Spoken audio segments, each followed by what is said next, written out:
c'est lui qui était en charge de toute cette opération. Jacob, voyant qu'il n'y avait pas de blé, il envoie ses fils et on peut voir un Jacob traumatisé par la perte de Joseph. Pour lui, Joseph était mort, dévoré par une bête féroce, et c'est de partir de Benjamin était quelque chose d'inconcevable. Et il était déjà traumatisé par ce que ses fils lui avaient raconté. Et il envoie donc 10 de ses frères seulement, et Benjamin est resté avec lui. Et alors que ces gens arrivent, ou ses frères arrivent, regardez le verset 6, il dit: Joseph commandait dans le pays, c'est lui qui vendait du blé à tous les peuples du pays. Le frère de Joseph vinrent et se prosternèrent devant lui, la face contre terre. Vous savez, si c'était un homme qui écrivait cette histoire, il allait souligner, il n'allait pas mettre ça juste entre deux lignes. Ça, c'était comme un peu un des sujets, un des thèmes principaux de la vie de Joseph. Ses frères allaient se prosterner devant lui. C'est pour cela que ses frères l'ont jeté dans un puits. C'est pour cela que ses frères l'ont vendu comme esclave. Mais quand la Bible nous en parle, c'est comme si c'était juste une référence quelconque entre tant d'autres choses. Ça, c'est Dieu qui nous donne cette parole. Ce ne sont pas les écrits d'un homme. Un homme ne le présenterait pas comme ça. Ça serait peut-être même le titre du chapitre. Les frères de Joseph se prosternent finalement devant lui. Et là, on commence à décrire ce qui arrive. Mais ça nous est donné juste comme ça, en passant entre les lignes. Et je tiens à souligner ceci parce que je pense que c'est une des plus grandes leçons de leadership que la Bible nous donne. Joseph n'a jamais, alléluia, que tout le monde dise jamais. Joseph n'a jamais travaillé à ses rêves. Quand il était dans la maison de Potiphar, il travaillait pour que les rêves de Potiphar s'accomplissent. Quand il était en prison, il travaillait pour que le rêve de chef de prisonnier s'accomplisse.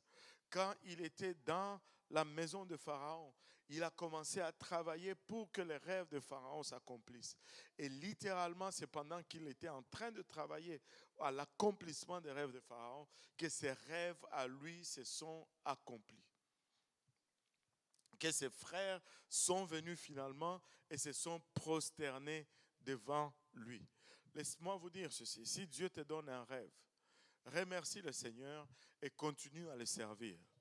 Joseph n'a pas mis un seul effort pour plier les genoux de ses frères devant lui. Mais que Dieu te dise tout simplement qu'il va te servir. Oh là là, tout le monde va l'entendre et tu vas... Non, ce n'est pas comme ça que ça fonctionne. Amen. Oh là là, je vous ai déjà perdu déjà. C'est trop tôt quand même. Accorde-moi un peu. Hein? Amen. Alléluia. Soyez un peu avec moi là. Et là, les frères se prosternent.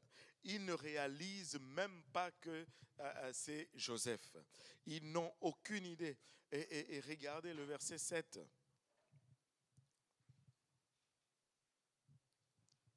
Verset 7, Joseph vit ses frères et les reconnut, mais il feignit d'être un étranger pour eux. Il leur parla durement et leur dit: D'où venez-vous? Ils répondirent: Du pays de Canaan pour acheter des vivres. Joseph reconnut ses frères, mais eux ne le reconnurent pas.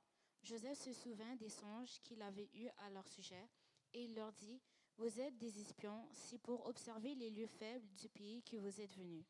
Ils lui répondirent: Non, mon Seigneur, tes serviteurs sont venus pour acheter du blé.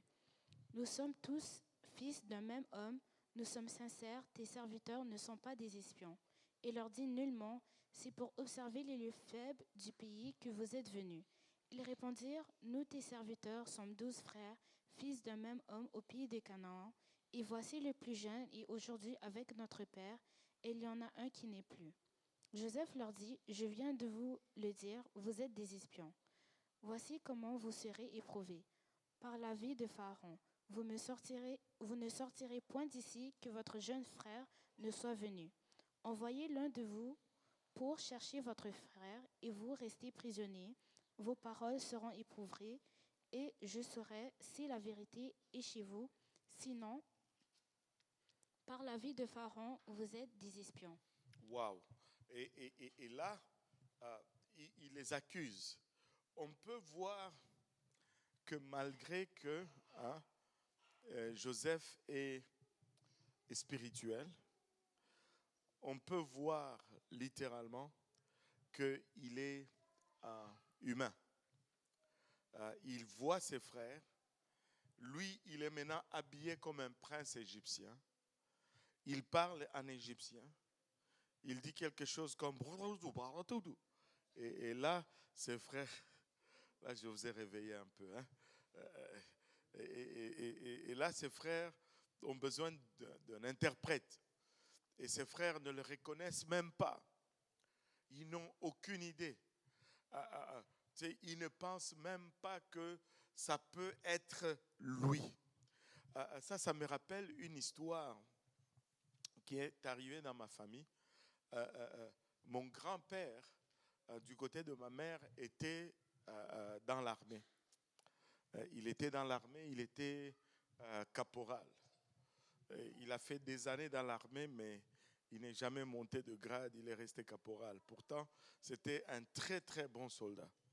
Et son fils, son premier garçon, mon oncle, a fait un concours, il a été pris. Il est allé à l'école royale militaire, c'est une école des officiers en Belgique. Mais ils n'ont jamais dit à mon grand-père que son fils était au fait allé dans une école des officiers. Et mon oncle est allé, après sa première année, il devait revenir en vacances. Et quand il revenait, il avait ses tenues d'officier parce qu'un militaire, normalement, ça voyage dans ses tenues. Et il était dans ses tenues d'officier. Et ils étaient tous à l'aéroport. Lui, il attendait son fils. Il regardait où allait venir son fils. Et quand cet officier venait, la façon qu'il était habillé, mon grand-père n'a pas reconnu son fils. Parce que pour lui, c'était impossible que ça soit un officier. Et là, il était là. Où est Gaston? Où est Gaston? Il était impatient. Mais là, tout le monde le regarde. Et là, Gaston avance vers lui. Et quand il réalise finalement que c'est lui, l'instinct militaire rentre d'abord. Et pouf, il se met à l'attention. Aïe, aïe, aïe, aïe, aïe. Mais imaginez-vous Joseph en tenue de prince. Et ses frères n'ont aucune idée que ça peut être lui. Et si on factorise les années à qui les a séparés, quand il a été vendu, il avait 16, 17 ans. Et c'était un jeune homme. Mais maintenant, c'est un monsieur, père de 3 enfants, est complètement méconnaissable. Il se prosterne devant lui. Et lui, voyant, ce sont ces méchants qui m'ont vendu. Vous êtes des espions. Non, monsieur, nous ne sommes pas des espions. Vous êtes venus pour espionner le pays. Non, nous sommes... Là, il commence à dire même ce qu'il ne devait pas dire. Nous sommes les fils d'un même papa. Nous sommes 12. Il y en a un qui est perdu. Il y en a un qui est resté avec... Il commence à dire ce qu'il n'avait pas besoin de dire. Joseph le regarde. On va voir si vous dites vrai. Faites venir le dernier et par là je saurai que vous dites vrai. Sinon, vous êtes des espions et par la vie de Pharaon, vous allez être jetés en prison. Et Joseph commence à prendre un peu plaisir dans la vengeance. Parce qu'il était humain. Amen. Il est fait un peu aller là. Et, alors, on va continuer un peu la lecture. Et verset 19. Non, il les a fait verset 16. On va recommencer à partir du verset 16. Envoyez l'un de vous pour chercher votre frère, et vous restez prisonniers. Vos paroles seront éprouvées, et je saurai si la vérité est chez vous. Sinon, par la vie de Pharaon, vous êtes des espions. Il est mis ensemble 3 jours en prison. Il les a fait mettre 3 jours en prison. Il dit, j'ai passé quand même 2 ans en prison à cause de ces gens. Ils vont faire au moins... Ça, c'est moi qui ajoute un peu à la pensée de Joseph, ok? Permettez-moi. Amen.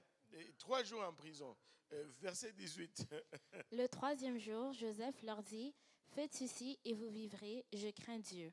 Si vous êtes sincères, que l'un de vos frères reste enfermé dans votre prison, et vous partez emporter du blé pour nourrir vos familles, et amenez-moi votre jeune frère, afin que vos paroles soient éprouvées et que vous ne mouriez point. » Et ils firent ainsi. Ils se dirent alors l'un à l'autre, « Oui, nous avons été coupables envers notre frère, car nous avons vu l'angoisse de son âme quand il nous demandait grâce et nous ne l'avons point écouté. C'est pour cela que cette affliction nous arrive. » Ruben, prenant la parole, leur dit, « Ne vous disais-je pas, ne commettez point un crime envers cet enfant, mais vous n'avez point écouté, et voici son sang est redemandé. » Wow. Et tu vois qu'il commence à y avoir une réflexion là. Il commence à se dire, c'est sûrement à cause de ce que nous avons fait à Joseph. Malgré son regard, il avait à peine 17 ans. Et pouvez-vous imaginer le traumatisme dans son regard? Pouvez-vous vous imaginer la crainte de voir ses frères lui faire cela? Et là, il réalise que c'est sûrement à cause de cela que ceci est en train de nous arriver. Et regardez le verset 23. Il ne savait pas que Joseph comprenait, car il se servait avec eux d'un interprète. Joseph les entendait et il comprenait. C'est spécial. C'est spécial. Et regardez où on voit que Joseph était quand même quelqu'un, quand même, j'enlève le quand même, je retire le quand même. Joseph était quelqu'un de très bien.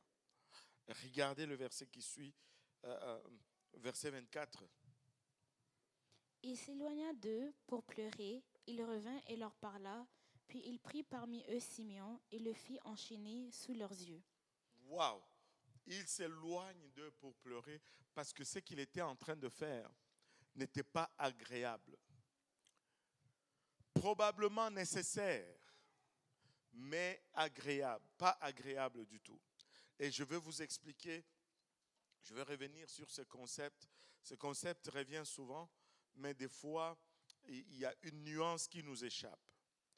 Joseph devait pardonner ses frères, sans condition. Mais Joseph pouvait ne pas restituer s'il n'y avait pas de repentance.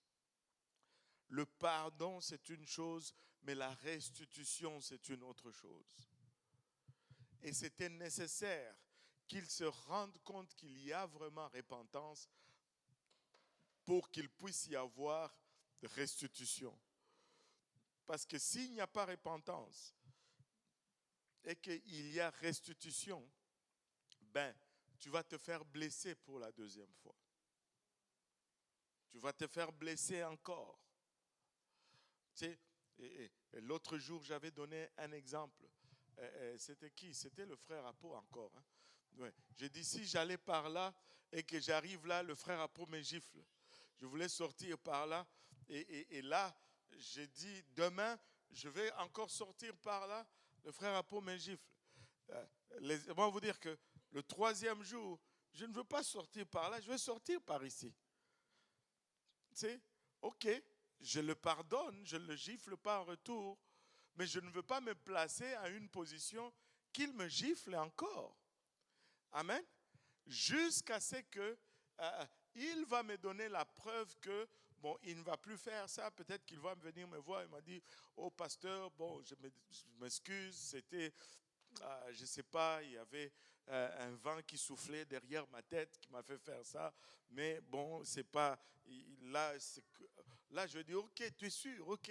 Là, je peux commencer à passer par là parce qu'il y a restitution. Mais s'il n'y a pas restitution, ben,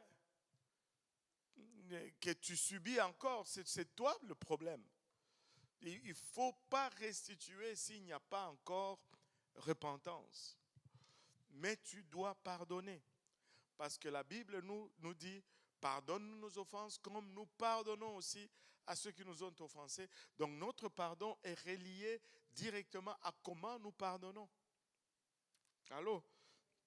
Mais je ne peux pas, la restitution, la Bible nous dit, du temps que ça dépend de vous, soyez en paix avec tous. Donc, des fois, ça ne dépend pas de nous. Donc, nous pouvons juste éviter de tomber dans le piège. Joseph veut s'assurer qu'il y a repentance. Et il dit, c'est pourquoi il pleure. C'est nécessaire. C'est dur, mais c'est nécessaire. Oui.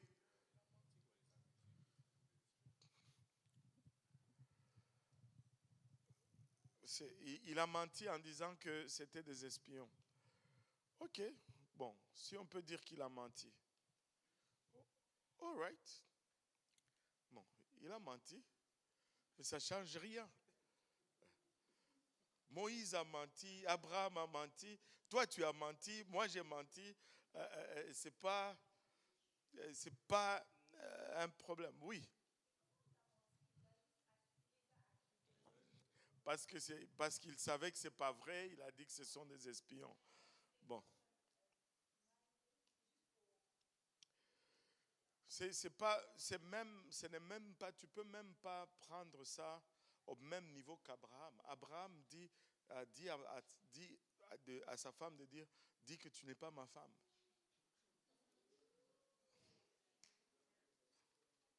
Amen. Ouais. C'est vrai, certes, nous avons tendance à regarder un peu, surtout les gens dans le temps, et à être un peu dur avec eux. Mais, au fond, nous sommes appelés à être mieux qu'eux. Eux, ils n'avaient pas le Saint-Esprit. Nous, nous avons le Saint-Esprit. Alléluia. Alléluia. Vous n'êtes pas convaincus, là. Hein? Tu sais, et c'est ça la beauté de la Bible, en fait. La Bible ne cache pas les défauts des gens. La Bible ne nous présente pas des gens comme des surhommes qui n'ont commis aucune erreur. Parce que ces gens-là, ce sont des gens comme toi et moi, là. Et ça serait une grave erreur que de nous les présenter comme des hommes parfaits. Parce que premièrement, ils ne le sont pas. Mais deuxièmement, si c'était le cas, on allait lire ces histoires, on allait dire, mais moi, je ne peux pas vivre comme ça parce que je ne suis pas parfait. On se connaît, non? On sait que, n'est-ce pas, Ariel, c'est ça, non? Là, tu vois, là, je me rappelle ton nom, là. Là, tu es cuit, là, tu es fini. Tu ne peux plus te cacher. Aïe, aïe, aïe. Et, tu sais, si on nous cachait tous les défauts de Joseph, par exemple.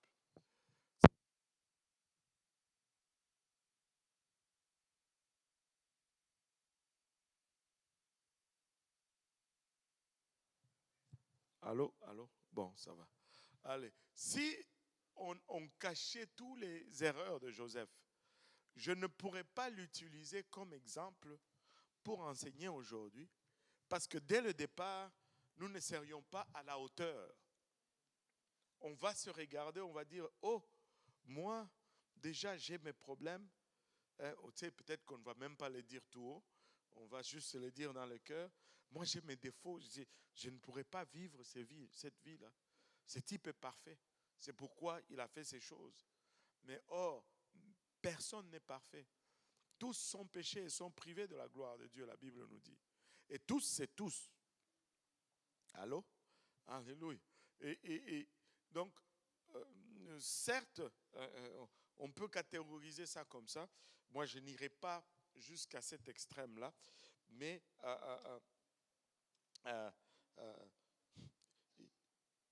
ce n'était pas facile pour lui.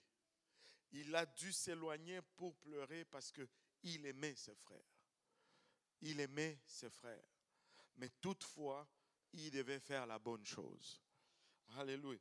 Et Joseph ordonna, tu vois, il s'éloigna d'eux, pleura et revint et leur parla. Puis il prit parmi eux Siméon et le fit enchaîner sous leurs yeux pour montrer que lui là, il est vraiment sérieux, il est méchant. Mais ça, c'était juste pour que ça paraisse. Et là, on continue.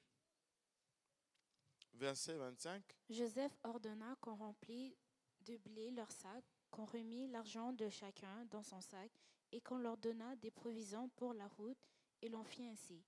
Ils chargèrent le blé sur leur âne et partirent. L'un d'eux ouvrit son sac pour donner du fourrage à son âne dans le lieu où ils passèrent la nuit, et il vit l'argent qui était à l'entrée du sac. Il dit à ses frères, mon argent a été rendu, et le voici dans mon sac. Alors leur cœur fut en défaillance, et ils se dirent l'un à l'autre en tremblant, qu'est-ce que Dieu nous a fait? Ils revinrent auprès de Jacob, leur père, dans le pays de Canaan, et ils lui racontèrent tout ce qui leur était arrivé. Ils dirent, l'homme qui est le seigneur du pays nous a parlé durement, et il nous a pris pour des espions. Nous lui avons dit, nous sommes sincères, nous ne sommes pas des espions, nous sommes 12 frères, fils de notre père, l'un n'est plus, et le plus jeune est aujourd'hui avec notre père au pays de Canaan. Et l'homme qui est le seigneur du pays nous a dit, voici comment je serai si vous êtes sincères, laissez auprès de moi l'un de vos frères, et prenez de quoi nourrir vos familles, partez et amenez-moi votre jeune frère. Je saurai ainsi que vous n'êtes pas des espions, que vous êtes sincères, je vous rendrai votre frère, et vous pourrez librement parcourir le pays. Lorsqu'ils vidèrent leur sac, voici le paquet d'argent de chacun était dans son sac. Ils virent eux et leur père leur paquet d'argent, et ils eurent peur. Jacob leur père leur dit, vous me privez de mes enfants, Joseph n'est plus, Simeon n'est plus, et vous prendrez Benjamin, c'est sur moi que tout cela retombe. Ruben dit à son père, tu feras mourir mes 2 fils, si je ne te ramène pas Benjamin, remets-le entre mes mains et je te le ramènerai. Jacob dit, mon fils ne descendra point avec vous, car son frère est mort et il reste seul. S'il lui arrivait un malheur dans le voyage que vous allez faire, vous feriez descendre mes cheveux blancs avec douleur dans le séjour des morts. Waouh! Et Joseph leur donne du blé. Joseph leur redonne leur argent. Et tout ça, ça montre l'amour et la compassion qu'il avait pour ses frères. Mais quand ils rentrent chez eux, ils trouvent leur père, ils leur racontent leur histoire. Et comme leur père n'est pas au courant de leur coup, avez-vous remarqué qu'ils ont eu la part où ils se disaient, lorsqu'ils étaient entre eux, c'est le sang de notre frère qui retombe sur nous. Ça, ils ne l'ont pas dit devant le père, là. Parce que le père n'est au courant de rien. Pour lui, Joseph est mort, déchiré par une bête sauvage. Et leur père, sûrement, il s'est dit, mais c'est quoi ces enfants? Vous m'avez pris Joseph, vous m'enlevez Siméon. Maintenant, vous voulez que je laisse Benjamin aller avec vous. Et niet, ça n'arrivera jamais. L'enfant de qui? Mon enfant? Jamais. Jamais. Mais savez-vous quoi? Un ventre affamé a toujours raison d'un homme. Ils ont mangé, la réserve de blé est finie. Et là, ils ont commencé à se regarder. On fait comment? Ah, la fin, quand tu nous tiens. On fait comment? Regardez, dans le chapitre 43, la Bible nous dit, car quand ils eurent fini de manger le blé qu'ils avaient apporté d'Égypte, Jacob dit à ses fils, retournez, achetez-nous un peu de vivres. Hein? Allez nous acheter un peu de vivres. Là, Judas le regarde. Verset 3, qu'est-ce que Judas lui dit? Judas lui répondit, Judas lui répondit, cet homme nous a fait cette déclaration formelle, vous ne verrez pas ma face, à moins que votre frère ne soit avec vous. Si donc tu veux envoyer notre frère avec nous, nous descendrons et nous t'achèterons des vivres. Mais si tu ne veux pas l'envoyer, nous ne descendrons point, car cet homme nous a dit, vous ne verrez pas ma face, à moins que votre frère ne soit avec vous. Israël dit alors, pourquoi avez-vous mal agi à mon égard? pourquoi avez-vous mal agi à mon égard? Les enfants, qu'est-ce que vous m'avez fait? Qu'est-ce que j'ai fait contre vous? Pourquoi? Qu'est-ce qui vous a même poussé à dire que vous aviez un autre frère? C'était quoi votre problème? Il dit, en disant à cet homme que vous avez encore un frère, pourquoi? Et ils répondirent, cet homme nous a interrogés sur nous et sur notre famille en disant, votre père vit-il encore? Avez-vous un frère? Et nous avons répondu à ces questions. Pouvions-nous savoir qu'il dirait, faites descendre votre frère? Là, c'est comment on appelle ça? L'assise familiale est intense là. Les papas tirent de côté, les enfants tirent de côté, mais l'affaire c'est que il n'y a pas de nourriture. L'affaire c'est que on peut monter, descendre, fils ou pas fils, il n'y a pas de nourriture. Et au final, bon, il a dû céder parce que il n'avait pas le choix. Amen. Il n'avait pas le choix. Bon, prenez mon enfant, prenez aussi des aromates, des épices, allez donner à cet homme et il fait tout pour maintenant essayer d'apaiser la colère de cet homme ou le cœur de cet homme. Et il leur dit que le Dieu puissant, tout-puissant vous fasse trouver grâce devant cet homme au verset 14 et qu'il laisse revenir avec vous votre autre frère et Benjamin. Et moi, si je dois être privé de mes enfants, que j'en sois privé. Et ça, c'est parce que, bon, il doit subvenir aux besoins. Ça, tu sais, certes, si Jacob pouvait aller à la place de ses enfants, il allait aller à la place de ses enfants. Mais je pense que ses enfants n'allaient même pas le laisser aller parce que c'était impensable. Mais tu le vois prendre sa place de chef de famille et accepter peut-être d'être privé encore pour le bien de tout le monde. Et donc ils ont pris les présents et ils sont allés vers Joseph. Et les voici arrivés en Égypte au verset 16. Ils arrivent en Égypte et la Bible nous dit, Dès que Joseph vit avec eux Benjamin, il dit à son intendant, fais entrer ces gens dans la maison, tue et apprête, car ces gens mangeront avec moi à midi. waouh! Il a vu son frère et quelque chose n'était plus à sa place dans son cœur. Tu sais, c'est probablement ses frères que lui, il a veillé sur quand il était plus jeune. Vous savez, je ne sais pas, il y a toujours des dynamiques dans les familles. Je ne sais pas si c'est... Bon, les familles ici, c'est un peu différent. Mais les familles chez nous, vous êtes 8, 10. Il y a toujours... Il y a toujours des affinités qui se créent dans la famille. Les frères qui sont proches, très souvent, ils vont se retrouver dans des pairs. Et très souvent, quand ils sont petits, ils vont se quereller beaucoup. Mais ce n'est pas grave. Mais ceux qui se querellent beaucoup quand ils sont petits, là, quand ils sont grands, ce sont ceux-là qui vont être le plus proches possible. Mais vous bon, ici, si je parle comme ça, c'est comme si c'est un mystère. Vous avez des familles de une personne, deux personnes, tout tourne autour de vous, gâtés comme pas possible, hein, Ariel? Ariel dit non, on est 5. Les dynamismes sont différents. Mais maintenant, Joseph et Benjamin étaient de la même mère. Et à la naissance de Benjamin, la maman est décédée. Et donc, Joseph était comme un protecteur pour ces petits-là. Ils étaient seulement deux de Rachel.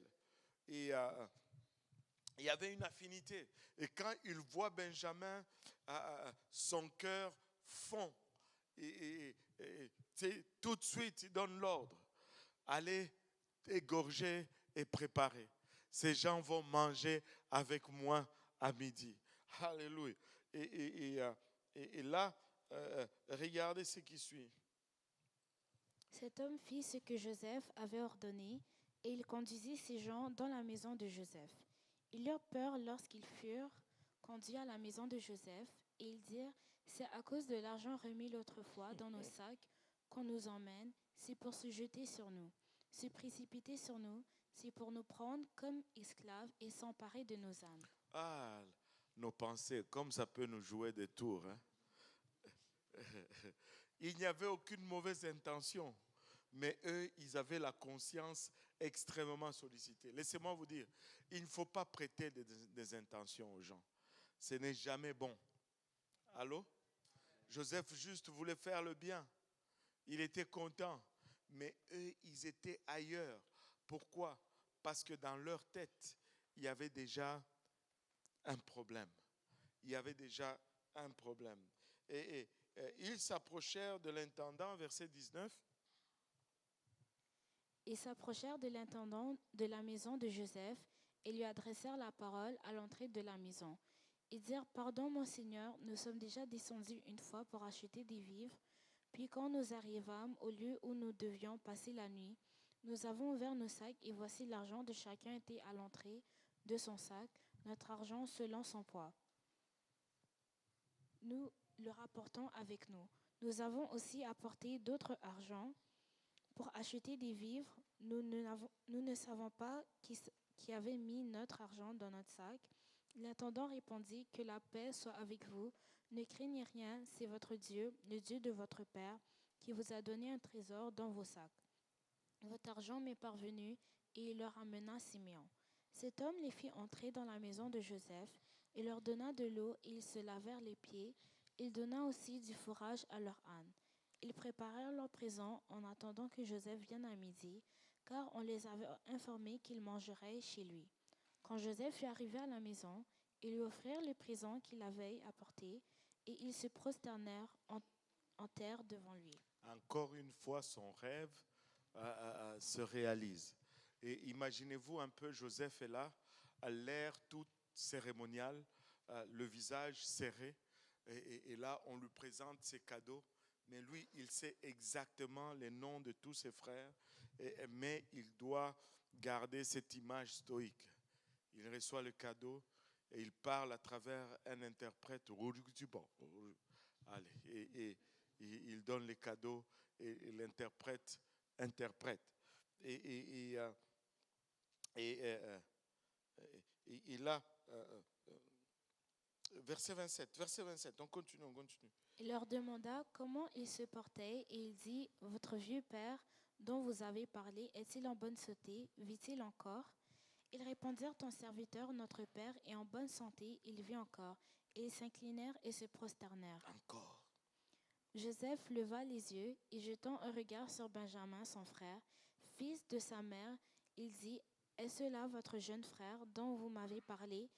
Et il ajouta, Dieu te fasse miséricorde, mon fils. Ses entrailles étaient émues pour son frère et il avait besoin de pleurer. Il entra précipitamment dans une chambre et il y pleura. Wow! Tu peux imaginer un peu la boule d'émotion dans son ventre et son jeune frère est là.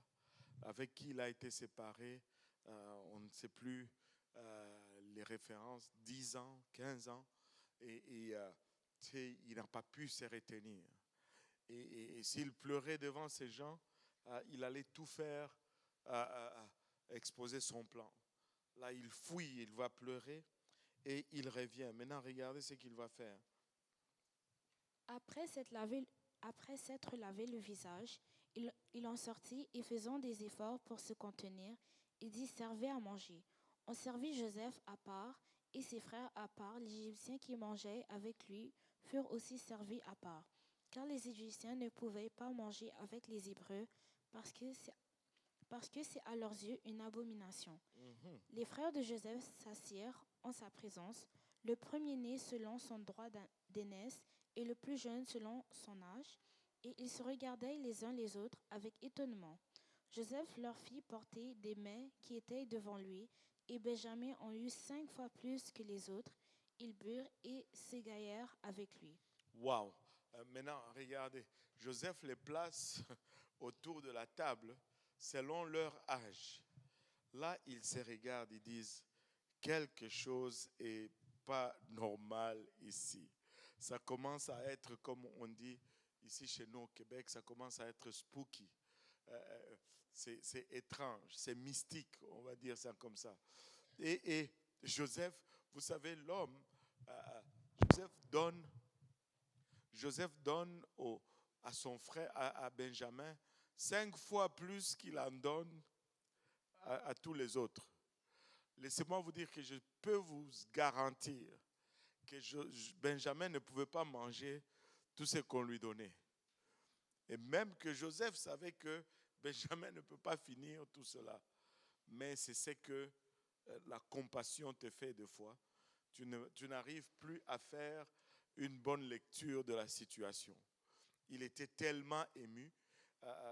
Non, prends ça, prends ça, prends ça.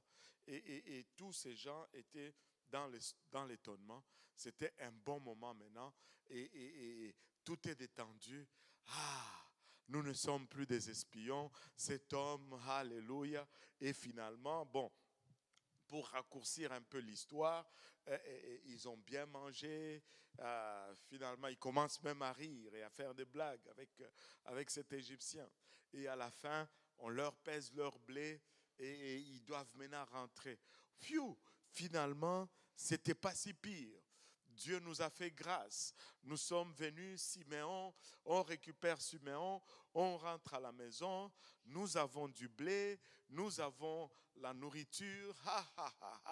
Finalement, ce n'était pas si pire. Mais alors que Joseph leur avait préparé un autre coup dévastateur. Ce qu'il avait fait, c'est qu'il prend un de sacs, le sac qui appartenait à Benjamin, il prend la coupe dans laquelle il buvait, il dit à son intendant, mets ma coupe dans le sac de Benjamin. Et tu sais, eux, ils sont tout contents. Moi, je pense que, tu sais, des fois, chez nous, on dit ceci. Le jour que l'oiseau est mort, il a oublié qu'il savait voler. Il a oublié qu'il savait voler. Est-ce qu'il y a quelqu'un qui, chez vous, vous n'avez pas un dicton comme ça? Solange, toi, man, même toi, alléluia. Bon, je vais essayer un autre dicton. Un autre dicton dit chez nous, on dit comme ça, que le voleur est passé en courant devant sa maison. Vous savez, non? Parce que s'il rentre, on va savoir que c'est là où il habite. Et il passe tout droit. Et il savait que lors du premier voyage, on avait mis l'argent dans le sac. Là, ils quittent l'Égypte. Ils ne prennent même pas le temps de contrôler le sac. Allô? En tout cas, tu sais, je pense que le réflexe aurait été de bzz, bzz. Amen. Mais Joseph les a endormis. Ils ont tellement bien mangé, ils se sont égayés. Il n'y avait plus de danger là. la garde était baissée. Là, ils étaient dans une zone de confiance. Là. Et là, ils sont en train de rentrer, en train de se raconter des histoires. Lorsque Joseph envoie ces gens. Genèse 44, verset 4, on va le lire. Ils étaient sortis de la ville et ils n'en étaient guère éloignés lorsque Joseph dit à son intendant, « Lève-toi, poursuis ces gens, et quand tu les auras atteints, tu leur diras, pourquoi avez-vous rendu le mal pour le bien? N'avez-vous pas la coupe dans laquelle boit mon Seigneur et dont il se sert pour deviner? Vous avez mal fait d'agir ainsi. » L'intendant les atteignit et leur dit ces mêmes paroles. Ils lui répondirent, « Pourquoi mon Seigneur parle-t-il de la sorte? Dieu préserve tes serviteurs d'avoir commis une telle action. Voici, nous t'avons rapporté du pays de Canaan l'argent que nous avons trouvé à l'entrée de nos sacs. Comment aurions-nous dérobé de l'argent ou de l'or dans la maison de ton Seigneur? Que celui de tes serviteurs sur qui se trouvera la coupe meure et que nous soyons nous-mêmes esclaves de mon Seigneur. » Waouh! Vous voyez, ils étaient tellement sûrs qu'eux-mêmes décident de la sentence. Si tu trouves cette coupe sur quelqu'un d'entre nous, mais qu'il soit mis à mort, non seulement qu'il meure, mais nous tous nous-mêmes, nous devenons les esclaves de ton maître. C'est dur ça. Parce qu'ils étaient convaincus. Amen.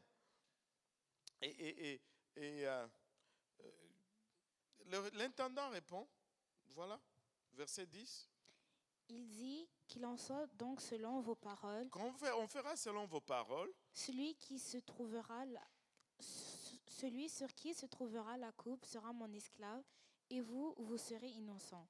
Aussitôt, chacun descendit son sac à terre, et chacun ouvrit son sac. L'intendant les fouilla, commençant par le plus âgé et finissant par le plus jeune. Et la coupe fut trouvée dans le sac de Benjamin. Waouh, ça c'est tombé comme une foudre. Tu peux voir la démoralisation de tout le groupe là. C'est quoi ça? On pensait que finalement tout était réglé, mais soudainement, bang! Alléluia. Et voilà. Ils déchirèrent leurs vêtements. Chacun rechargea son âne et ils se retournèrent à la ville. Judas et ses frères arrivèrent à la maison de Joseph, où il était encore, et ils se prosternèrent en terre devant lui. Joseph leur dit, « Quelle action avez-vous faite? Ne savez-vous pas qu'un homme comme moi a le pouvoir de deviner? » Judas répondit, « Que dirions-nous à mon Seigneur? Comment parlerons-nous? Comment nous justifierons-nous? Dieu a trouvé l'iniquité de tes serviteurs. Nous voici esclaves de mon Seigneur, nous et celui sur qui s'est trouvée la coupe. » Ouais, Judas dit, là, prends-nous seulement nous tous, parce que personne ne veut retourner maintenant affronter Jacob, leur papa. Si le petit reste là, nous tous là, nous restons seulement. Et personne ne veut plus partir.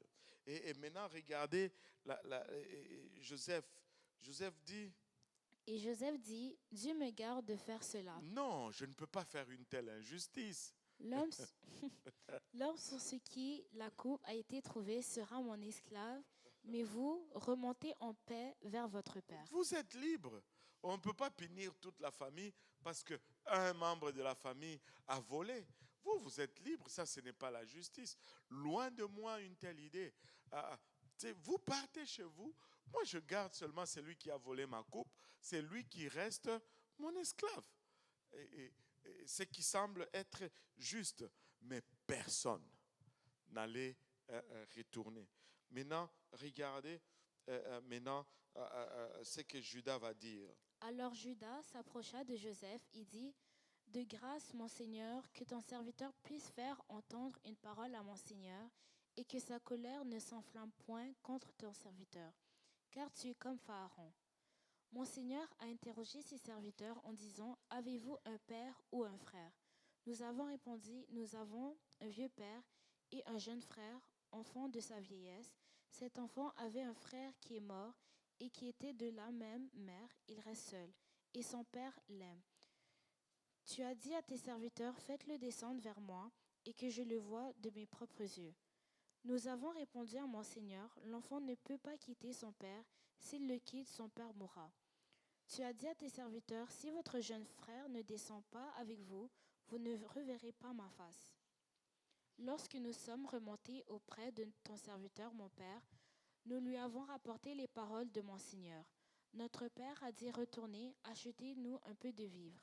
Nous avons répondu, nous ne pouvons pas descendre, mais si notre jeune frère est avec nous, nous descendrons, car nous ne pouvons pas voir la face de cet homme, à moins que notre jeune frère ne soit avec nous. Ton serviteur, notre père, nous a dit, vous savez que ma femme m'a enfanté 2 fils. L'un étant sorti de chez moi, je pense qu'il a été sans doute déchiré, car je ne l'ai pas revu jusqu'à présent. Si vous me prenez encore celui-ci et qu'il lui arrive un malheur, vous ferez descendre mes cheveux blancs avec douleur dans le séjour des morts. Maintenant, si je retourne auprès de ton serviteur, mon père, sans avoir avec nous l'enfant à l'âme duquel son âme est attachée, il mourra en voyant que l'enfant n'y est pas. Et tes serviteurs feront descendre avec douleur dans le séjour des morts les cheveux blancs de ton serviteur, notre père. Car ton serviteur a répondu pour l'enfant en disant à mon père, si je ne le ramène pas auprès de toi, je serai pour toujours coupable envers mon père. Permets donc, je te prie, à ton serviteur de rester à la place de l'enfant, comme esclave de mon Seigneur, et que l'enfant remonte avec ses frères. Comment pourrais-je remonter vers mon père si l'enfant n'est pas avec moi? Ah, que je ne vois point l'affliction de mon père. Ah, que je ne vois point l'affliction de mon père. Il y a quelque chose de complètement différent ici dans le passage que nous venons de lire. Judas, si vous vous rappelez bien, c'est lui qui a proposé à ses qu'on vende Joseph aux Ismaélites qui descendaient en Égypte.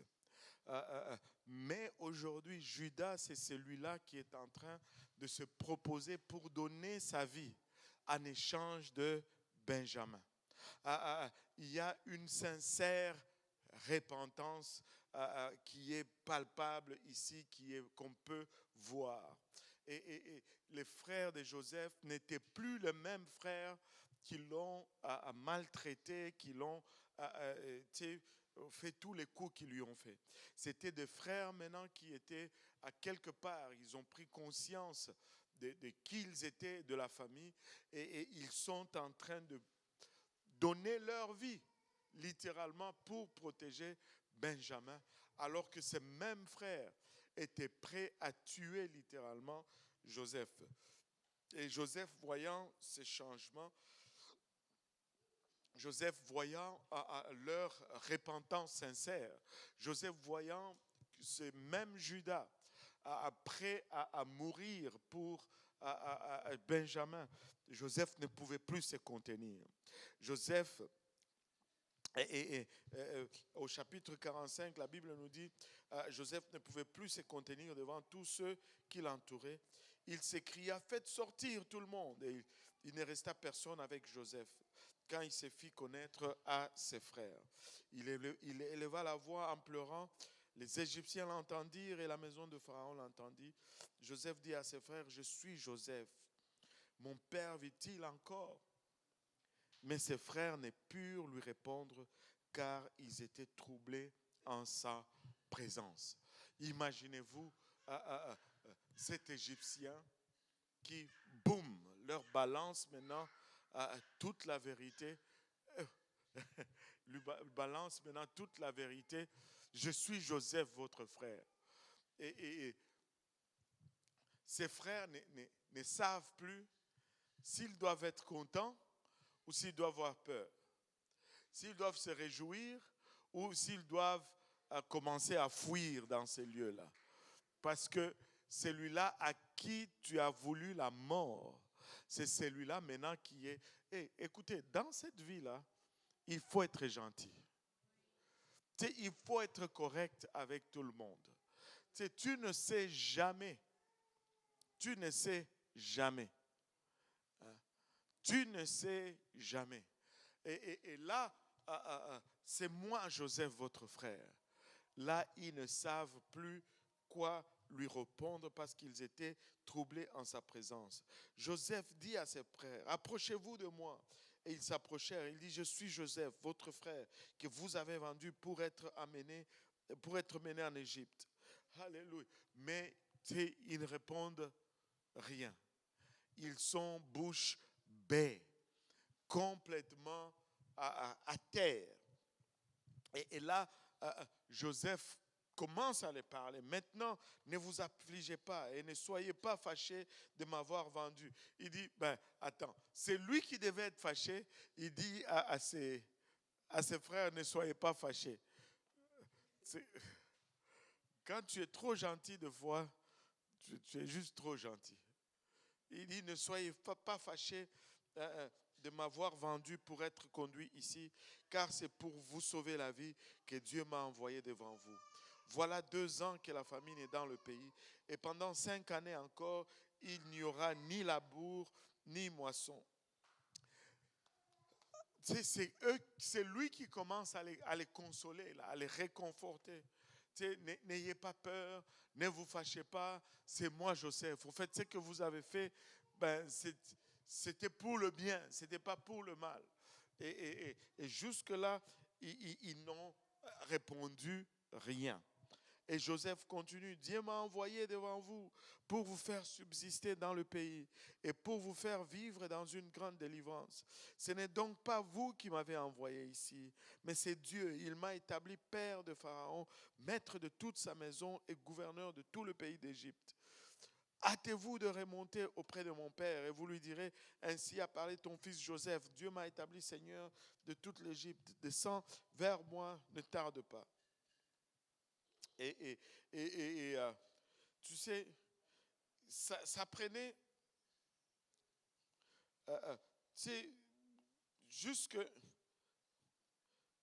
tu sais, on voit nulle part où ses frères manifestent éventuellement, alléluia, gloire à Dieu, au moins c'est que nous avons voulu faire le mal, pour le mal, ça s'est tourné en bien. Mais c'est lui, au contraire, qui se jette au cou de Benjamin, son frère, et pleura. Benjamin pleura sur son cou.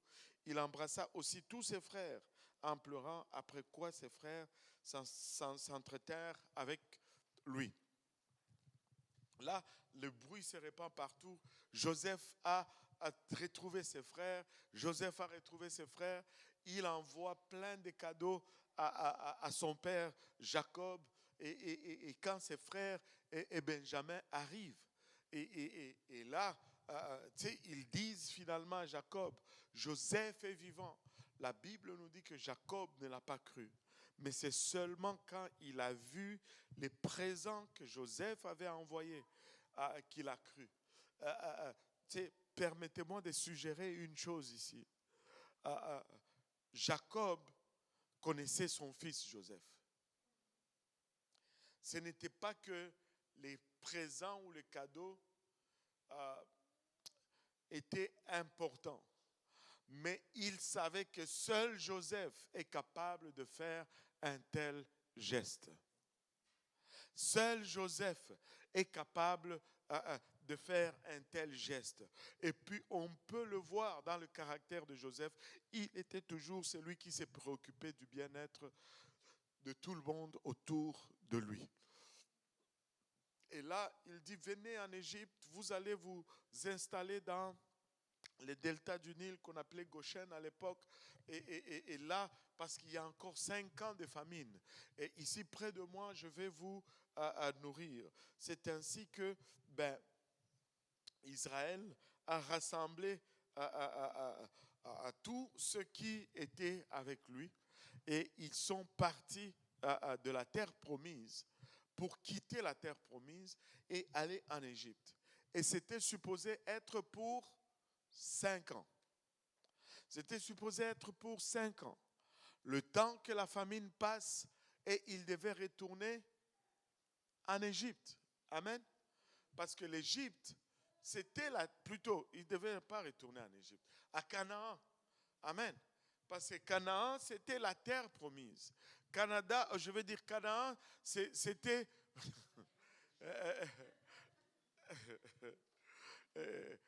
Canaan, c'était la terre promise.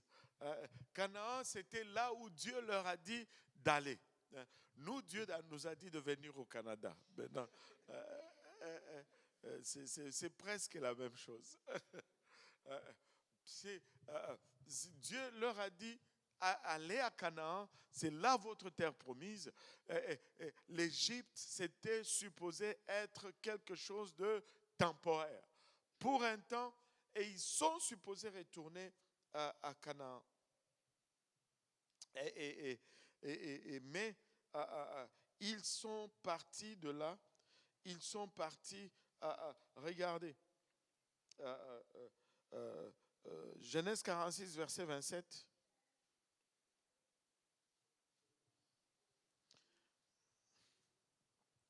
Genèse 46, verset 27. Et Joseph avait 2 fils qui lui étaient nés en Égypte. Le total des personnes de la famille de Jacob qui vinrent en Égypte était de 70. 70 personnes seulement sont entrées en Égypte. C'était une caravane de 70 personnes. Tous les fils, les petits-fils et les femmes de Jacob et de ses enfants, 70 personnes. Boum. Pas plus. Qui était supposé être en Égypte pour 5 ans. Amen. Et après 5 ans, ils sont supposés retourner à Canaan. Mais ils sont restés 400 ans en Égypte. Vous savez, des fois là, Dieu va nous donner quelque chose de temporaire. Mais nous allons en faire quelque chose de permanent. Et là, il faut que Dieu commence à nous taper dessus pour que nous lâchions ce qu'il nous a donné. Et il y a un dicton en anglais, je ne sais pas si c'est en anglais.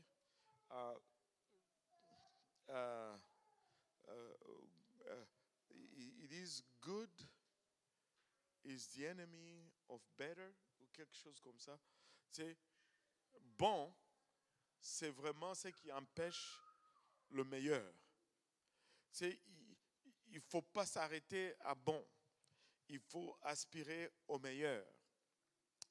Et ils étaient là, ils sont arrivés 70, ils étaient à Goshen, Jacob est mort, Joseph a fait enterrer Jacob à Canaan, il est retourné, ses frères ont commencé à s'inquiéter un peu, maintenant que notre père est mort, Joseph va commencer à se venger de nous. Peut-être qu'il était gentil seulement parce que notre père était vivant. Mais quand Joseph a entendu cela, ça lui a fait mal au cœur parce qu'il aimait sincèrement ses frères. Il était en amour avec ses frères. Il ne voulait aucun mal avec ses frères. Mais eux, ils étaient sous cette impression que maintenant que papa est mort, Joseph va se venger de nous, de tout le mal que nous lui avons fait. Mais pour Joseph, il était déjà ailleurs. Et il dit cette phrase qui est maintenant célèbre, même parmi les chrétiens aujourd'hui, c'est que vous avez planifié pour le mal, Dieu l'a changé en bien. Et vous savez, quand la Bible dit que tout concourt au bien de ceux qui aiment Dieu, c'est vraiment vrai que tout concourt au bien de ceux qui aiment Dieu. Peut-être que tout n'est pas bien, mais tout concourt au bien. Tout ne va pas être nécessairement bien, mais tout va produire le bien. Et c'est pourquoi nous devons prendre les bénédictions et les défis ou les problèmes avec action de grâce. Nous devons remercier le Seigneur pour sa provision et nous devons remercier le Seigneur pour nos manquements.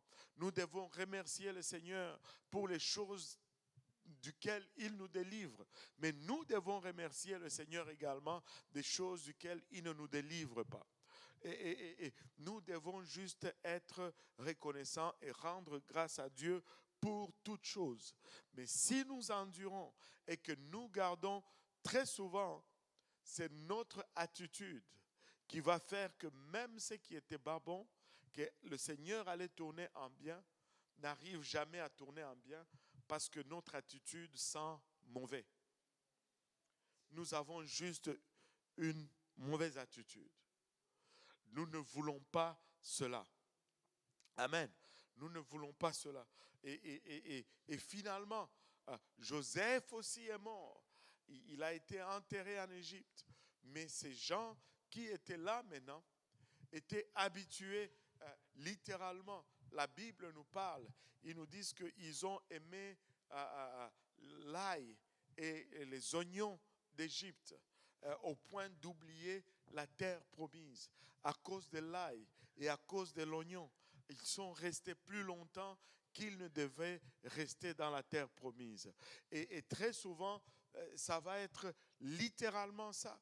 Nous allons compromettre la vie éternelle pour des choses tellement banales. Tellement banales. La plupart des conflits que nous allons avoir, soit entre nous, soit avec le Seigneur, c'est pour des choses banales. Allô? Alléluia. Que le Seigneur nous aide. Finalement, ils sont restés 400 ans. Les pharaons se sont succédés à la tête de l'Égypte. Et comme eux, c'était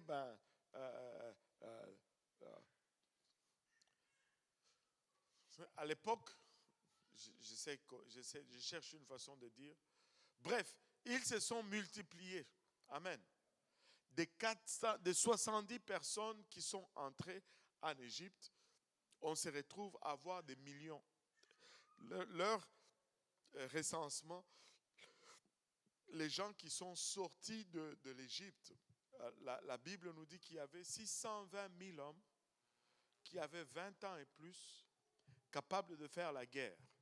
Ça veut dire pas qu'ils ne sont pas trop vieux, qui sont encore en vigueur, et juste des hommes. On ne compte pas les femmes, on ne compte pas les enfants, on ne compte pas les vieux. Et les estimations vraiment, les estimations le plus bas des gens qui sont sortis, des Israélites qui sont sortis de l'Égypte avec Moïse, les estimations le plus bas, c'est 2 millions environ. Et il y a d'autres historiens qui estiment cela jusqu'à 4, 5, 6 millions. C'était une population. Ces gens se sont reproduits.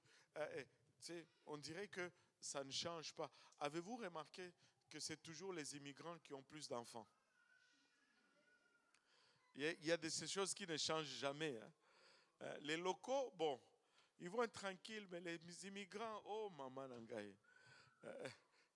C'était la même chose pour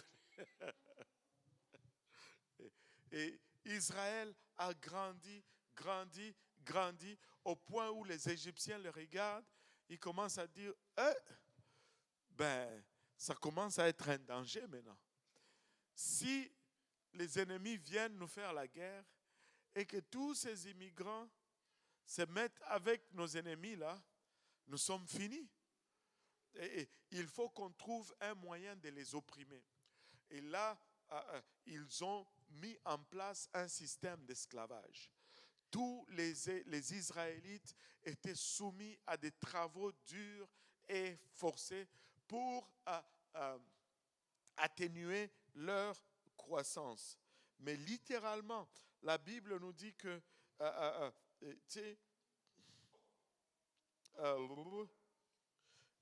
regardez un peu Exode chapitre 1 à partir du verset 8 rapidement. Exode 1 à partir du verset 8. Regardez un peu qu'est-ce que ça dit ici. Il s'éleva sur l'Égypte un nouveau roi qui n'avait point connu Joseph. Il dit à son peuple, voilà les enfants d'Israël qui forment un peuple plus nombreux et plus puissant que nous. Allons, montrons-nous habiles à son égard, empêchons qu'il ne s'accroisse et que s'il survient une guerre, qu'il ne se joigne à nos ennemis pour nous combattre et sortir ensuite du pays. Et l'on établit sur lui des chefs de corvée afin de l'accabler de travaux pénibles. C'est ainsi qu'il bâtit les villes de Python et de Ramsès pour servir de magasin à Pharaon. Mais plus on Mais l'accablait, plus on l'accablait, plus il multipliait et s'accroissait. Et l'on prit en aversion les enfants d'Israël. plus on l'accablait, plus il s'est multiplié. Plus on les faisait souffrir, plus ils devenaient nombreux. Et c'est sous les coups de fouet qu'Israël est devenu un grand peuple. Ce n'était pas dans l'abondance qu'ils se sont multipliés. C'est sous l'oppression qu'ils se sont multipliés. Pasteur a prêché sur la pression hier. Avez-vous remarqué la similitude par rapport à ce qu'on a partagé le vendredi? Waouh! Même le verset avec lequel il a fini, c'est le même passage avec lequel on a fini le vendredi. Plus on l'accablait, plus il se multipliait. Des fois, nous voulons nous débarrasser de tous les problèmes, mais des fois, ce sont ces problèmes-là qui nous permettent de grandir. Ce sont ces problèmes-là qui nous forment. Si on n'avait pas de problème, on serait des gens amorphes, inactifs, pas d'ambition, des pleurnichards, des bébés là. Mais tu sais, Dieu doit laisser certains problèmes pour nous faire grandir. Et là, plus on l'accablait, plus le peuple grandissait. Et là, les Égyptiens disent, non, ça devient un danger. Et là, tu sais, la vie est devenue dure pour les Israélites. Les travaux forcés. Mais j'ai lu une fois dans l'histoire, parce que je voulais, je recherchais, en fait, ce que je recherchais, c'était de savoir à peu près, c'était qui le pharaon à l'époque où Israël est sorti de l'Égypte.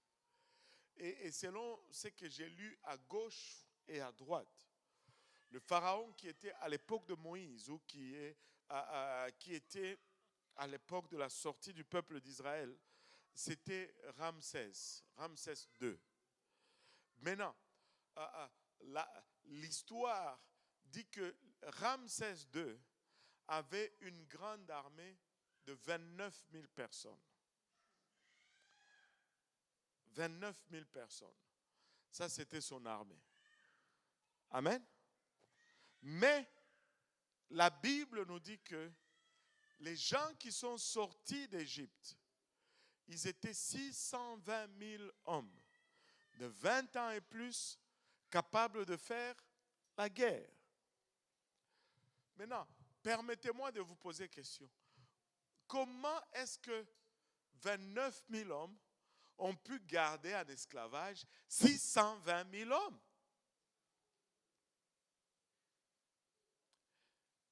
Allô?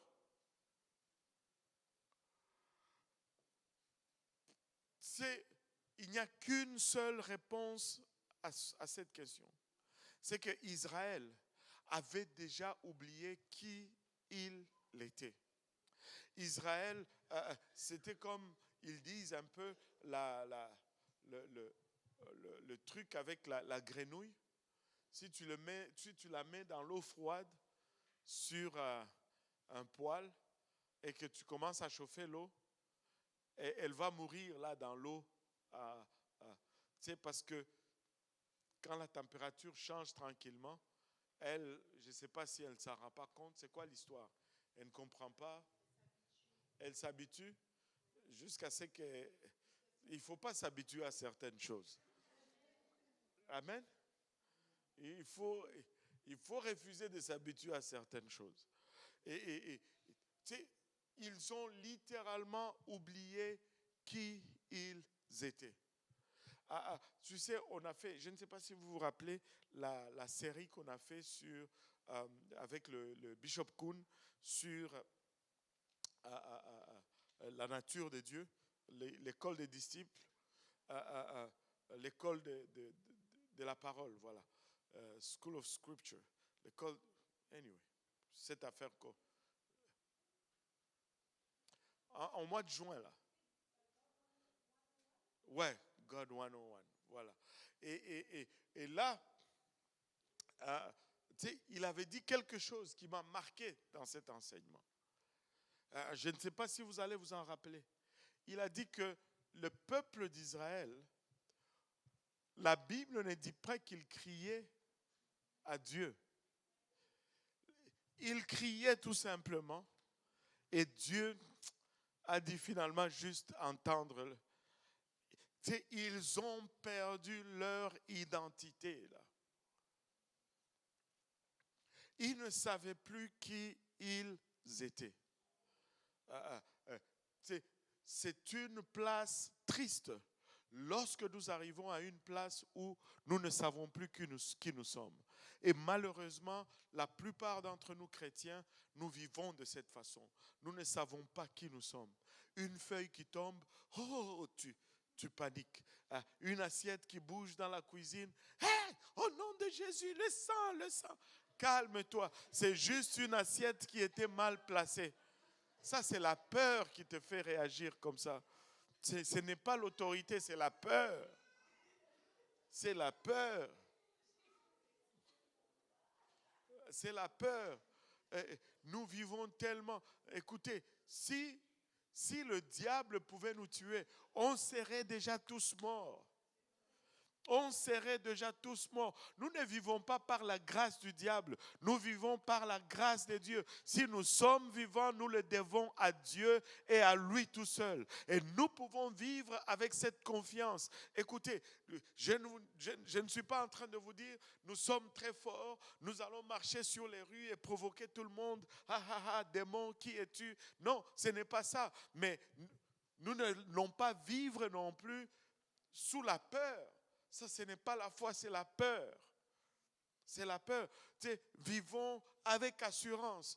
Plus grand est celui qui est en nous que celui qui est dans le monde. Oh Seigneur Jésus, aide-nous. Aide-nous.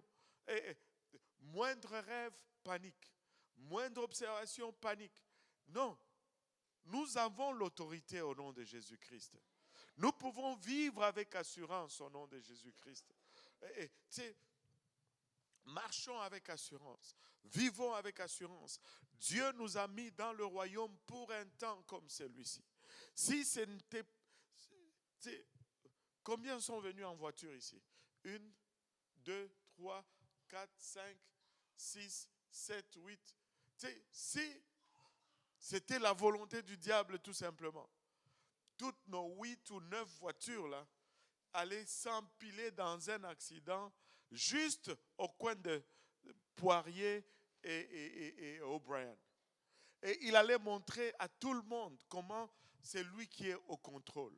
Mais laisse-moi vous dire ceci, Dieu est au contrôle. Rien n'échappe au contrôle de Dieu. Si quelque chose t'arrive, certes Dieu l'a permis, mais ne te laisse pas abattre, ne te laisse pas intimider, ne va pas faire des bêtises pour rien, mais ne te laisse pas non plus intimider pour rien.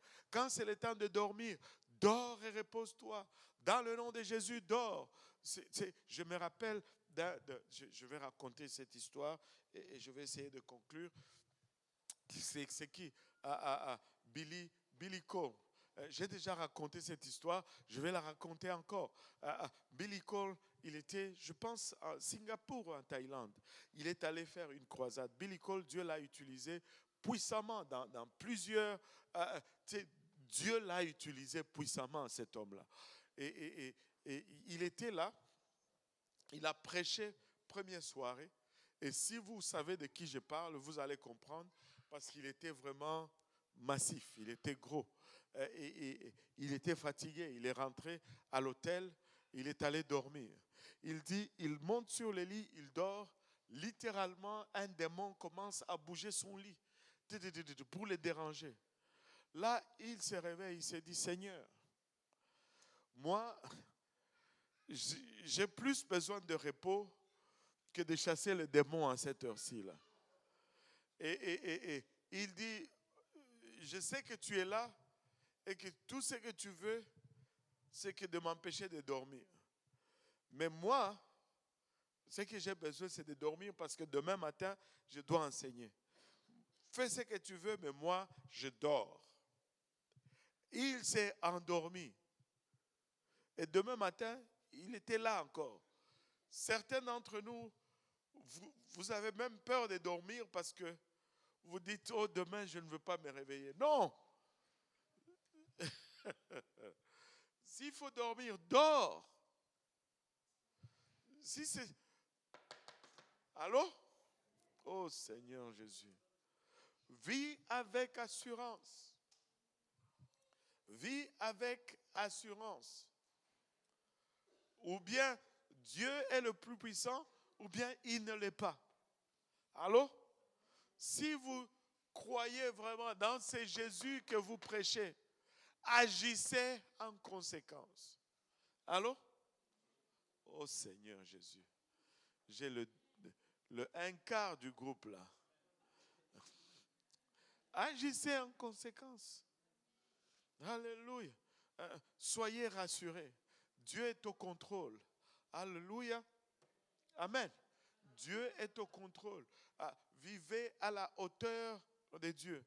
C'est 29 000 soldats ont assujetti 620 000 bonhommes qui pouvaient se révolter et même conquérir. En fait, les Égyptiens avaient peur des Israélites. C'est pourquoi ils les ont assujettis comme ça. Mais eux, par contre, par ignorance de qui ils se sont laissés asservir pendant 400 ans. 400 ans d'esclavage. C'est long, longtemps. 400 ans d'esclavage. Alléluia. Et c'est long, longtemps. Et regardez, verset 13 de Exode 1. Alors les Égyptiens réduisirent les enfants d'Israël à une dure servitude.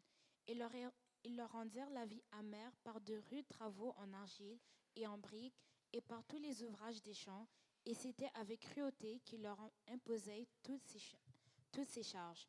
Le roi d'Égypte parla aussi aux sages-femmes des Hébreux, nommées l'une Shifra et l'autre Pua. Il leur dit: quand vous accoucherez les femmes des Hébreux et que vous les verrez sur les sièges, si c'est un garçon, faites-le mourir. Si c'est une fille, laissez-la vivre. Mais les sages-femmes craignirent Dieu et ne firent point ce que leur avait dit le roi d'Égypte. Elles laissèrent vivre les enfants. Waouh! Juste un petit commentaire là.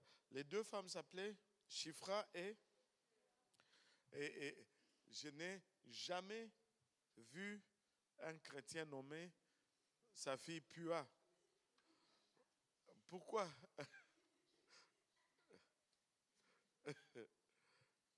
Pua, viens ici. Viens ici, maman. Putain, c'est un bon nom. Vous avez déjà entendu? Non? Shifra, j'ai déjà entendu. Mais Pua? Maman Jacqueline.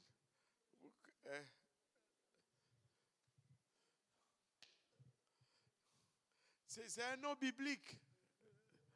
Et puis quelqu'un qui a fait du bien. Vous êtes tellement sélectif. Anyway. Hein? Ça, en plus, ça sonne japonais. Hein? Comment ça? Ariel dit non. Ça sonne pas japonais? Bah, ok, sœur Viviane, donne-nous la démonstration que ça sonne japonais.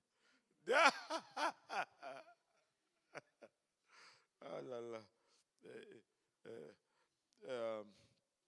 Ça sonne comme Suzuki. Pua. Honda, Pua. C'est la même chose. Alléluia. Maintenant, regardez ceci.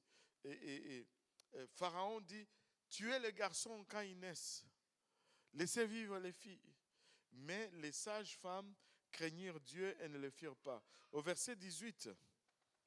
Le roi d'Égypte appela les sages-femmes et leur dit: pourquoi avez-vous agi ainsi et avez-vous laissé vivre les enfants? Les sages-femmes répondirent à Pharaon: c'est que les femmes des Hébreux ne sont pas comme les Égyptiennes. Elles sont vigoureuses et elles accouchent avant l'arrivée de la sage-femme. Dieu fit du bien aux sages-femmes et le peuple multiplia et devint très nombreux. Parce que les sages-femmes avaient eu la crainte de Dieu, Dieu fit prospérer leur maison. Alors Pharaon donna cet ordre à tout son peuple: vous jetterez dans le fleuve tout garçon qui naîtra, et vous laisserez vivre toutes les filles. Waouh, vous jetterez dans le fleuve tout garçon qui naîtra et vous laisserez vivre toutes les filles. Parce qu'on n'arrive pas à les tuer à la naissance, on va les tuer après la naissance. Jetez-les dans le fleuve. Laissez-moi vous dire, c'est dans ces circonstances-là que Moïse est né. Tu sais, j'ai entendu ceci, que il fallait qu'il y ait Goliath pour qu'on ait David que nous avons aujourd'hui. Si tu enlevais Goliath, David n'est pas vraiment le même David que nous avons. Mais très souvent, avez-vous remarqué que nous prions que Dieu enlève nos Goliaths? Au lieu de prier que Dieu nous aide à vaincre nos Goliaths, nous voulons que Dieu les enlève. Mais si Dieu les enlevait, nous n'allons pas devenir ce que Dieu veut que nous devenions. Et regarde un peu les conditions dans lesquelles Moïse naît. Il va naître avec une condamnation à mort sur sa tête. Si on allait te demander dans quelles conditions tu voudrais naître, si tu allais choisir, je suis sûr que personne n'allait choisir à ce temps-là. Surtout si tu es un garçon. Non, pas ce temps-là. Pas ce moment-là où je nais et puis les probabilités qu'on me jette juste dans le fleuve sont très, très, très élevées. Mais c'est dans ces circonstances-là que Moïse est né. C'est dans ces circonstances-là que la Bible nous dit qu'un homme de la maison de Lévi avait pris pour femme une fille de Lévi, et cette femme devint enceinte et enfanta un fils. Il n'y avait pas d'échographie pour voir avant si ça allait être un garçon ou une fille. Tu sais, chez nous, il y a un système traditionnel pour savoir si c'est une fille ou si c'est un garçon. On dit que si le ventre de la maman est pointu, c'est un garçon. Et si c'est rond, c'est une fille. En tout cas, je n'ai jamais vu une femme qui a une grossesse dont le ventre est pointu. Toutes les femmes que j'ai vues, c'est toujours des ventres ronds que j'ai vues. Alors moi, je ne sais pas c'est quel pointu dont il parle. Est-ce qu'il y en a qui peuvent faire la différence comme on le fait chez nous là? Ah oui?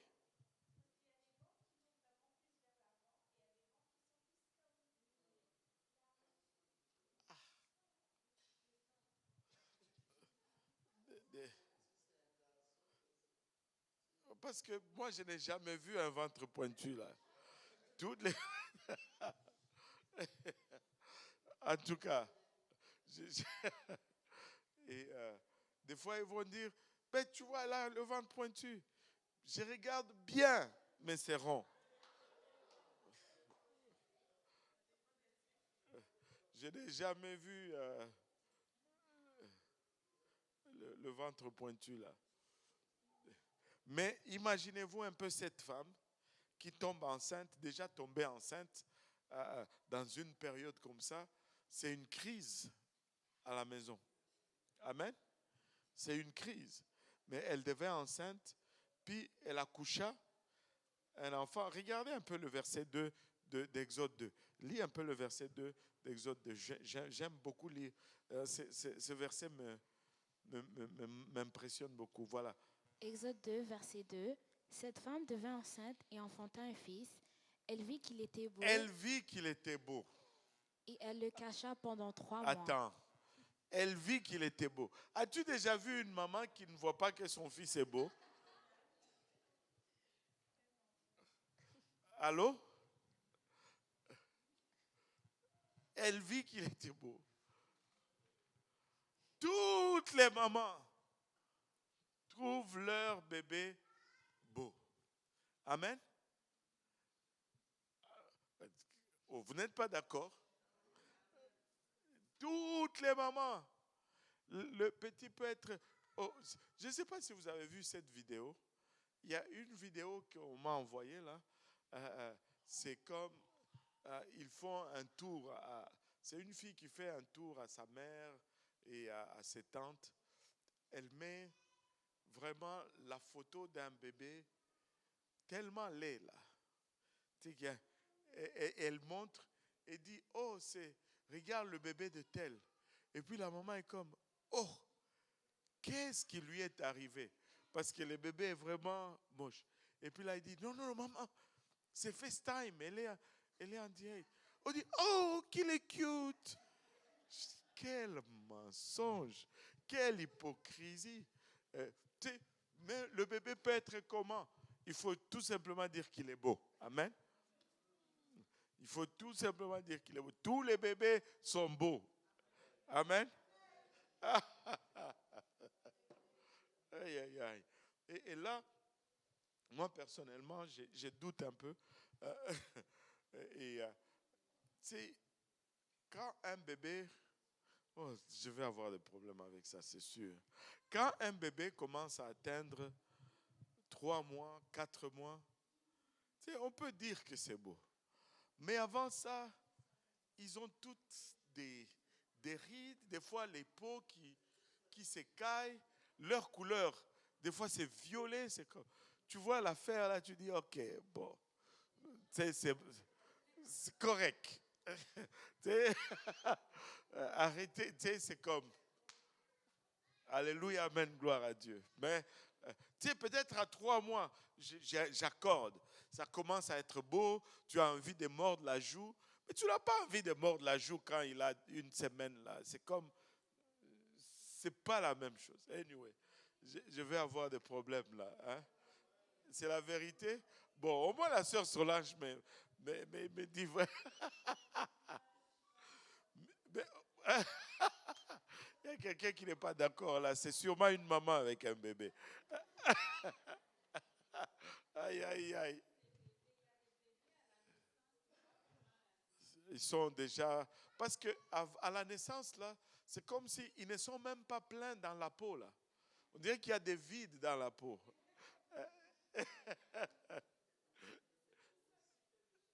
Oh! Là, on va Brigitte a tué, là.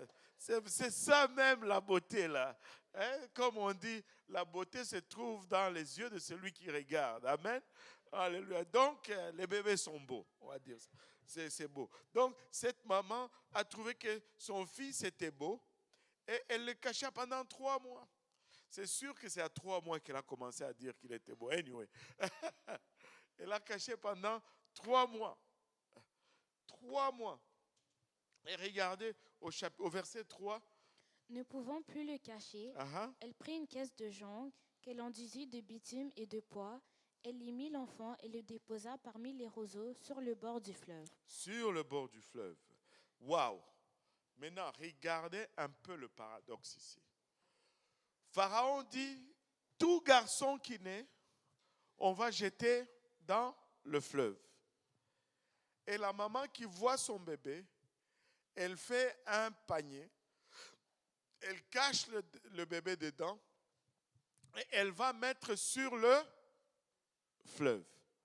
Ce même fleuve qui est l'outil de destruction, ce même fleuve qui est supposé tuer ce bébé. Et c'est ce même fleuve que cette maman va utiliser pour cacher son bébé. Et là, continue. La sœur de l'enfant se tint à quelque distance pour savoir ce qui lui arriverait. Aha. La fille de Pharaon descendit au fleuve pour se baigner, et ses compagnes se promenèrent le long du fleuve. Elle aperçut la caisse au milieu des roseaux, et elle envoya sa servante pour la prendre. Elle l'ouvrit et vit l'enfant. C'était un petit garçon qui pleurait.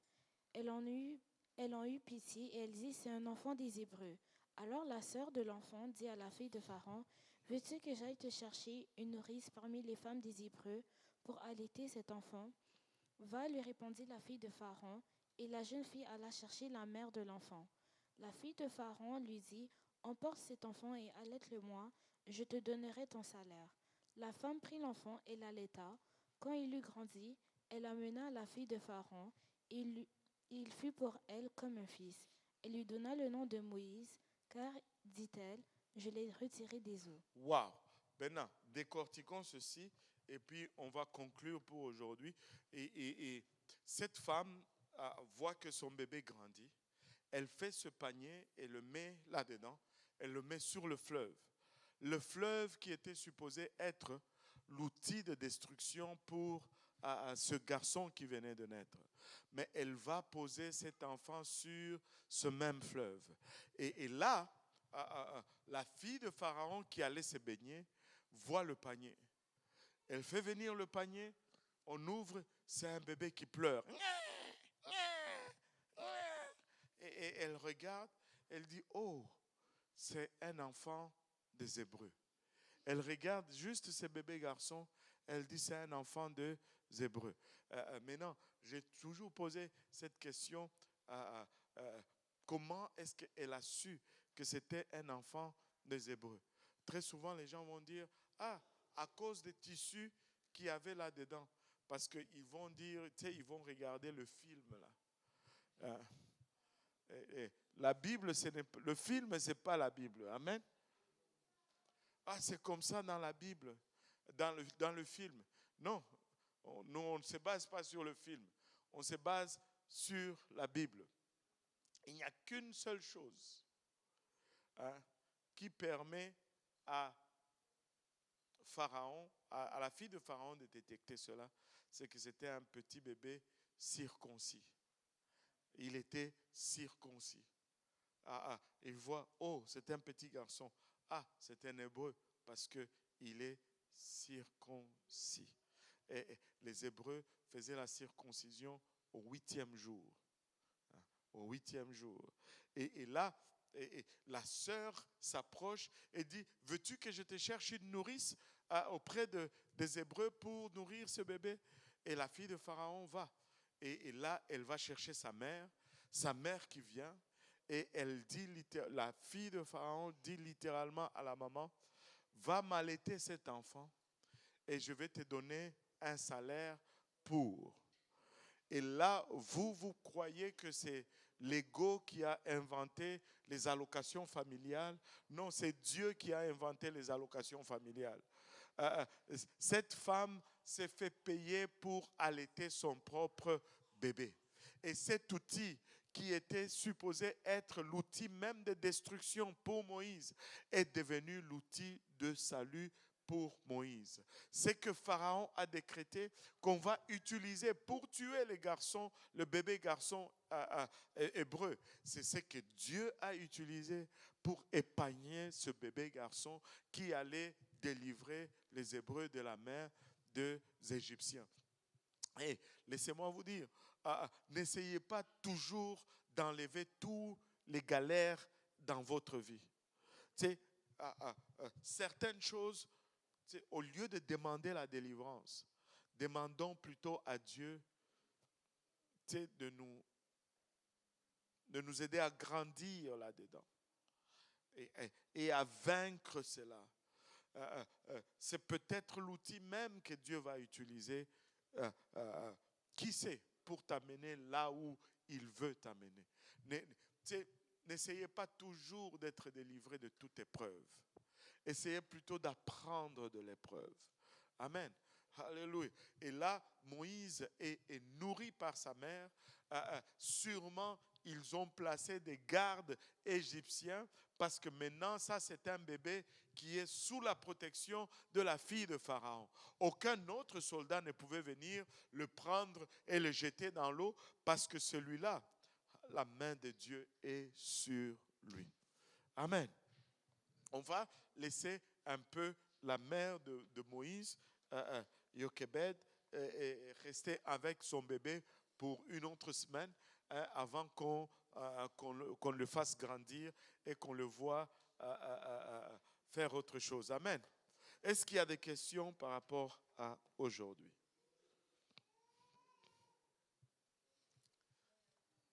Il n'y a pas de questions? Alléluia. S'il n'y a pas de questions, on va prier. Le doyen va prier. Là, les sœurs nous ont préparé un petit truc. Et le doyen va prier et puis on va partager. Amen. Et on va pouvoir rentrer à la maison. Amen. Prions le Seigneur. Éternel Dieu de gloire, nous te bénissons, nous te rendons grâce. Nous te disons merci encore, Papa, de ta présence encore, Papa, dans cette maison, Seigneur Jésus. Nous prions, Papa, que tout ce que nous avons reçu en ce lieu, éternel Dieu de gloire, soit, Papa, pour nous, Seigneur, un guide, un chemin, Seigneur, une référence, Papa, dans tout ce que nous allons entreprendre, Papa, tout au long de cette semaine, Seigneur Jésus. Je prie en ce moment, éternel Dieu de gloire, que tu bénisses la fraternité que nous allons avoir tantôt, Seigneur. Soit dans nos conversations, souviens-toi de tous ceux qui vont rentrer chez eux, Seigneur.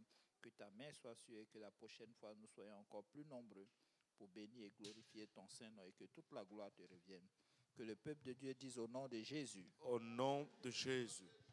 Alléluia. On avait dit que, on m'a fait entendre comme quoi il y a l'étude biblique du lundi 29 ou du lundi 30. Le lundi 30 va être spécial.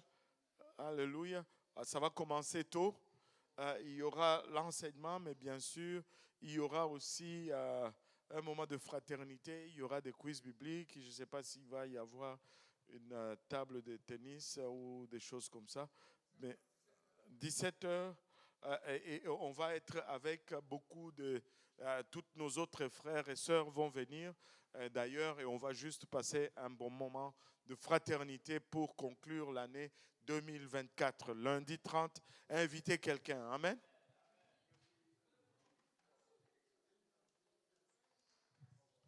Alléluia. Le Seigneur est bon.